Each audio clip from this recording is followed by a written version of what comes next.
Go ahead and state your name for us. My name is Lance Taylor. How many years have you been with LDOT? I've been with the department a little over 25 years. And what all positions have you held here? That's a list. I started out in our construction department in Tuscumbia, 2nd Division, and worked as a project inspector and became an assistant project engineer. I then moved to being a traffic engineer, and then I became the assistant maintenance engineer over operations, and then became a district manager for 2 different districts in that same area. And from there I moved to the Birmingham area, the 3rd Division, and I was the pre-construction operations engineer, and then became the pre-construction engineer, and today now I'm the assistant region engineer over pre-construction for the East Central region. You have a favorite quote as it pertains to leadership? I had 2 in mind, and one of them really is just an interesting quote. It was from one of the very first days I came to work. An old district manager that was there when I first came to work in 2nd Division had this on his wall, and it stuck with me. He said on his piece of paper that lack of planning on your part does not necessarily constitute an emergency on my part. I found that very enlightening, and it was good for me to see that and to realize that it's important for us to plan from our perspective in everything we do. Don't wait till the last minute and expect people to just jump in and to help you fix the problems at that point. It's good for you to plan and try to think ahead and be prepared. I'll tell you the other one. This is a more recent one, but let me flip to my pages real quick because I'm going to get this one right. It's worth the say.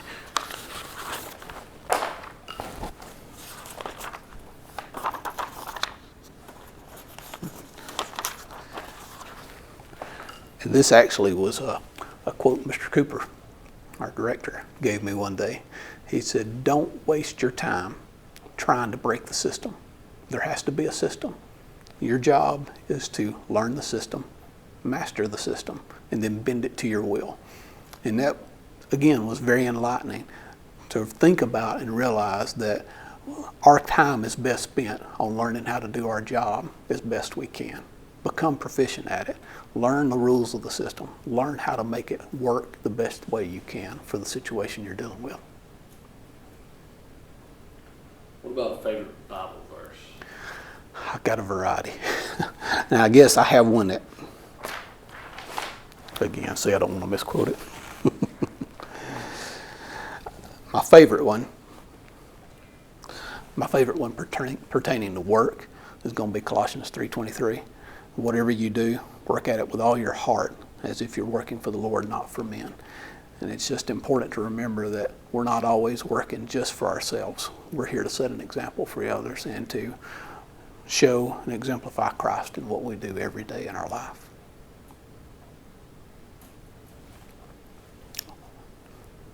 What about do you have a favorite book on leadership?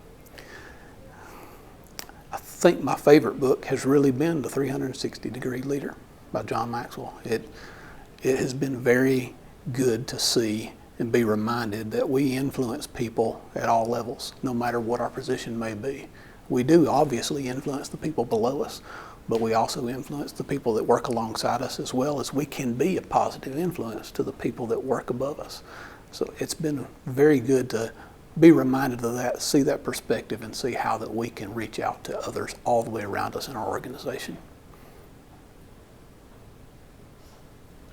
All right, let's jump into your first topic here.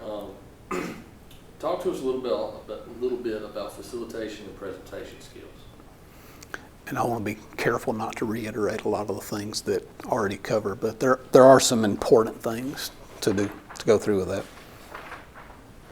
You didn't know I had that many pages of notes, did you? I'll apologize in advance. I'll talk just like we're talking. So, can you see this? Okay, good. All right. One of the main things that I think is important when you're doing facilitation and presentation is to remember your audience.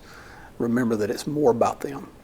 A lot of times we get nervous. We get concerned about making sure that we look well and we do it well, but really the bottom line is it's about your audience. You want to be sure that you communicate what your audience needs to hear more than anything. And whether that's in a large group presentation or in a small meeting, or if it's a one-on-one, just keep in mind that it's not about you, it's really about them.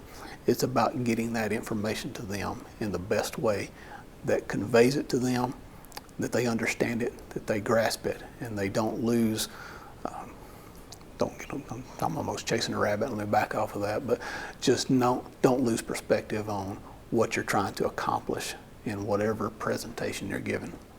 Always keep it focused on it's getting them the information that they need. You also need to know that you got to build, however you're going to present that information, it has to be built around them. So you need to think about that audience. You need to think about what's the best way to help them understand that.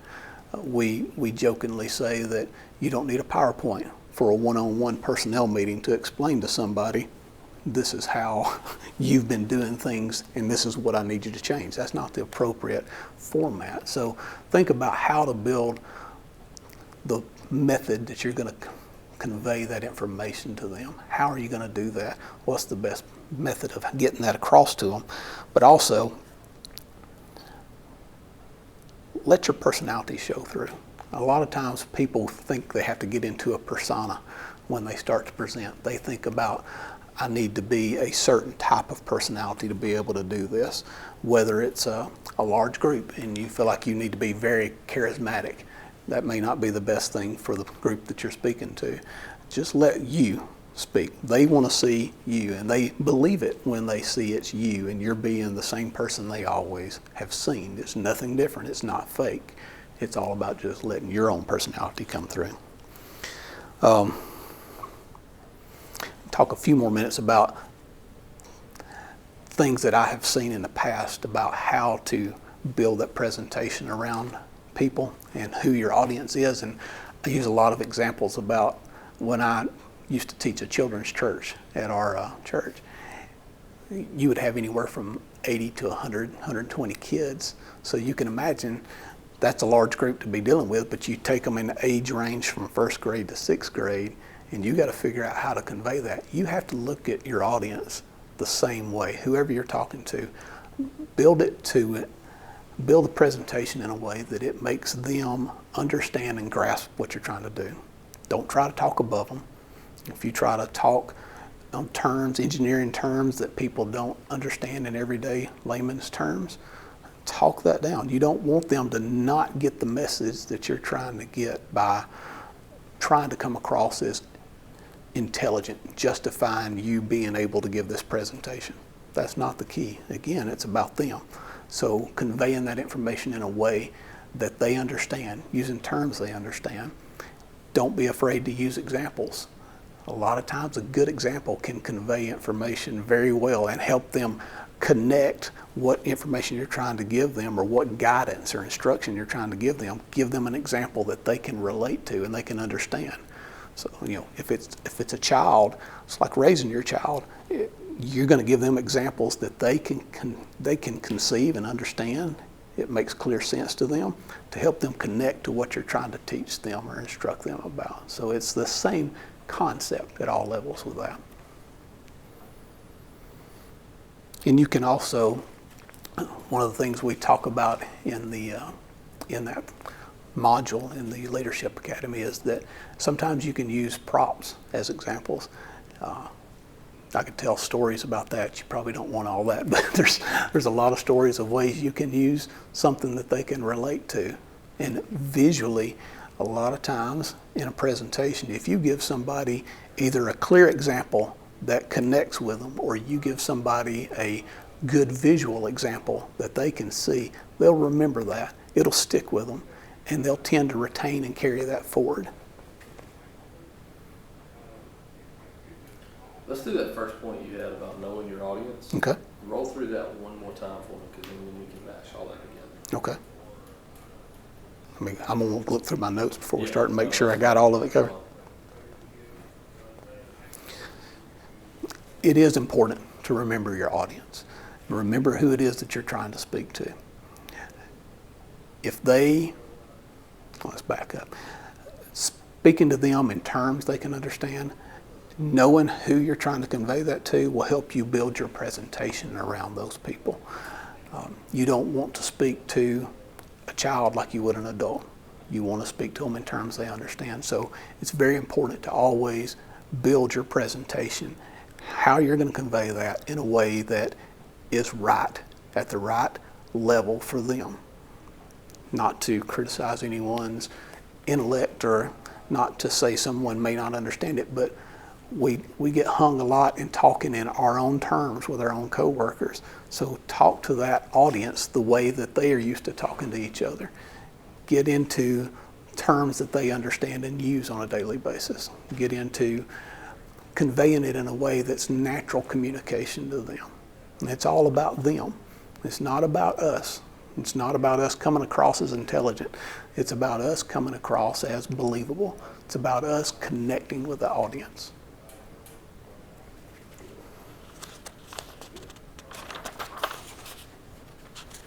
All right, let's move on to your second topic about having a positive influence.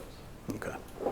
This one I've struggled with, but it's the only other one that I could feel comfortable talking about, so bear with me on this one. I started out thinking about, have you ever met a great leader who was a horrible influence? And the answer to that is always, in cases that I'm aware of, is no. You don't have a great leader who's not able to influence people. You have to be able to be a positive influence, to want to get people the desire to want to follow you. Let me say that again. A positive influence is going to be about getting people to have the desire to follow you. If you're going to be a leader and you expect people to want to follow you and you expect people to follow in your footsteps, you have to be that positive influence. And there's several things that lead up to that. They watch us constantly. As leaders, you may think that you have time where you can disengage or you can let your hair down, so to speak. We don't do that as leaders. We are who we are. People watch us at every move, every aspect of our day, every situation we encounter. They watch us and they see how we react. If we react the same way and we're consistent in our own actions, that makes us believable.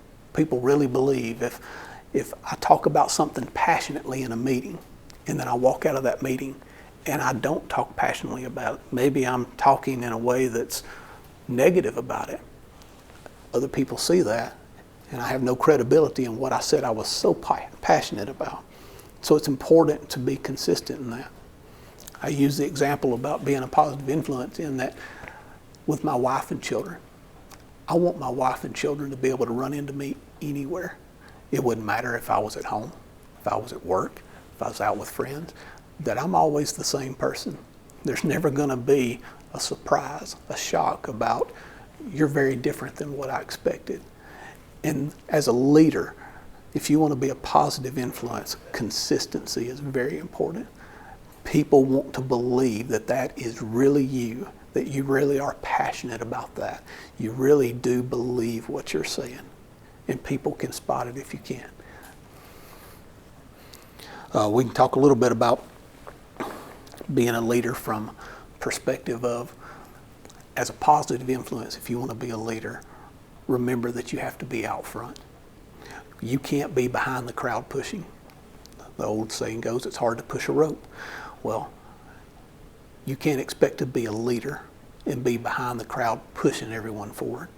You've got to be willing to take the risk. You've got to be willing to step out, take those chances, get in front of people, and lead people forward. It's scary. Sometimes it's unnerving. Sometimes you're all alone. But when you take those steps forward and you do it in a way that is showing that passion, showing that intensity, showing that belief that this is the right thing to do as you move forward, you'll start to find people will follow you. But you've got to be the one who's willing to take that risk and lead people forward. You can't be from the back pushing.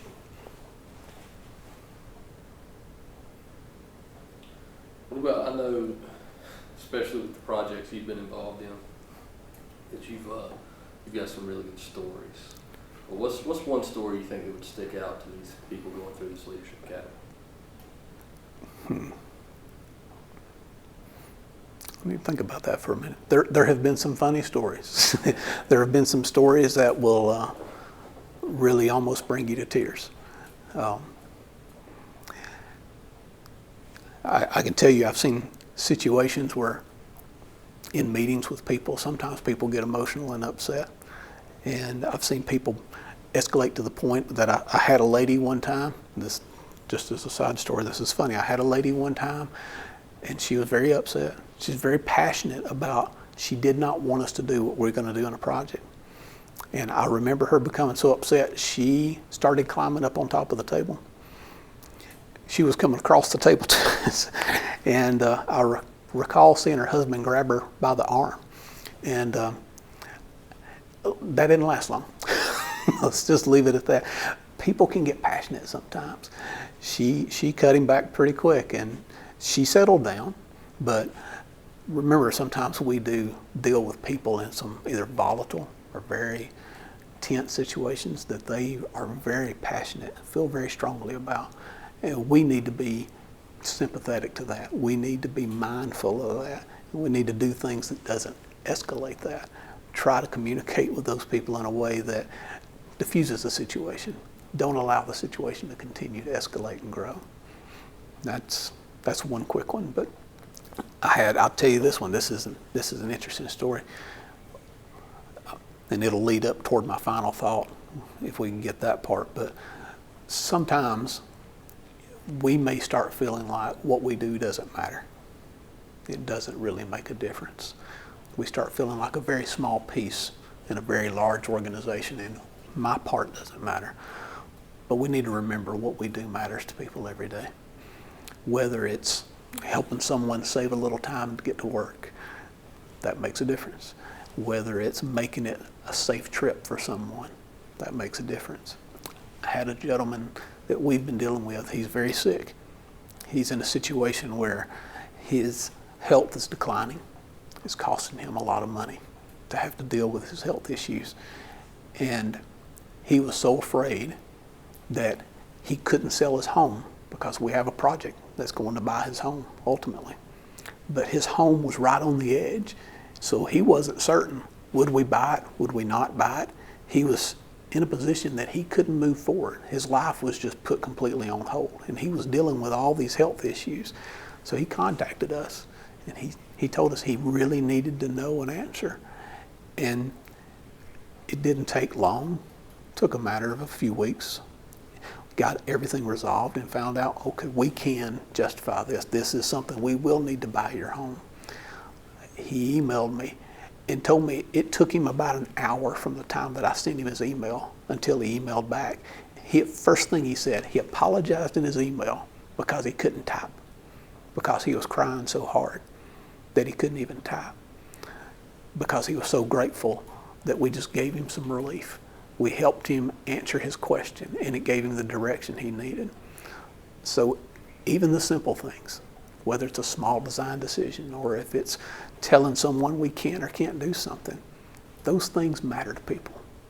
And us being mindful of that, it's very important to realize what we do makes a difference in people's lives.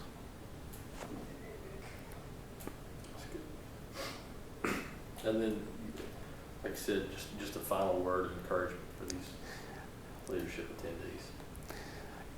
What we do makes a difference every day, in and out.